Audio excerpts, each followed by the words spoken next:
Well, the first thing I got to ask, when I see that this film is coming, this is like the better version of The Expendables. I wonder, how did this come together? Because I'm sure there wasn't like some casting call that went out and, oh look, Michael Douglas, Robert De Niro, Kevin Kline, Morgan Freeman just happened to respond. Have you guys talked about doing something together before, or did it just kind of come about? No, CBS Films, which is a fairly new company, was developing this, and the original script was much more about a relationship, about just the two of us, character Robert. And I expressed some interest, and then they developed another draft, which was even stronger and better. Bobby showed some interest, and then these parts got stronger, and they came together. But since you're from AMC Theaters, how were we lucky enough to get our trailer married to Gravity? Oh, I think there must have been some bribery involved somewhere. Is that how it usually works? It works with me. Yeah, okay, good. You know, it's great because watching films like this, no matter how good the cast is or how good the script is, this film really relies on, if we don't feel the chemistry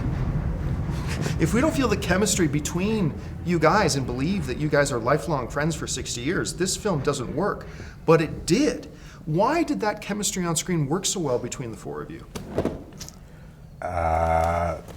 Maybe that is an unanswerable question because you use the term chemistry. I don't know if my chemistry is actually going to work with Robert's chemistry, as it were. I know that I will do whatever I have to do to please him when we're working, likewise. But chemistry is the great unknown in that you don't know what's going to happen there until you're actually in that situation. You know what I'm saying? We start working together, but it's not a big mystery as to whether or not. I know that I'm going to enjoy working with these guys. There's no question about it.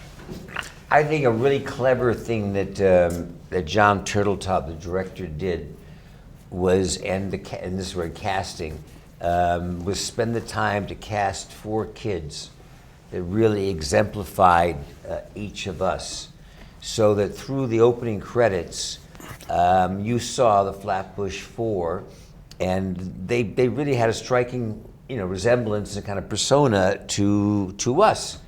And so by the time you finish credits and gone through this with the snapshots and then the screen goes black and it says 59 years later, that's what you call a setup. You're really set up, and that was I think a really astute move. One of the things I loved about the movie, especially with your two characters, was the fact that Vegas didn't just become a setting in this movie. It actually injects itself into it. And I love seeing all of the 4 of you, but especially the 2 of your characters. Vegas really affects your characters. How did you guys want Vegas to kind of, embed itself into your character and show that change?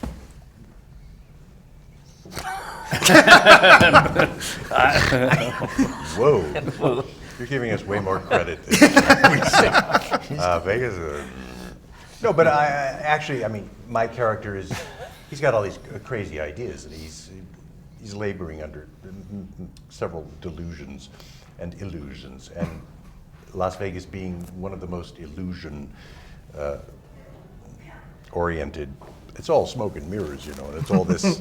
It's like Disney World in a way, and for him.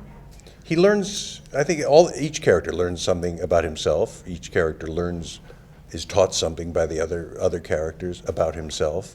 And certain veils are dropped from our eyes, and we see some truths through all this, with this illusory background.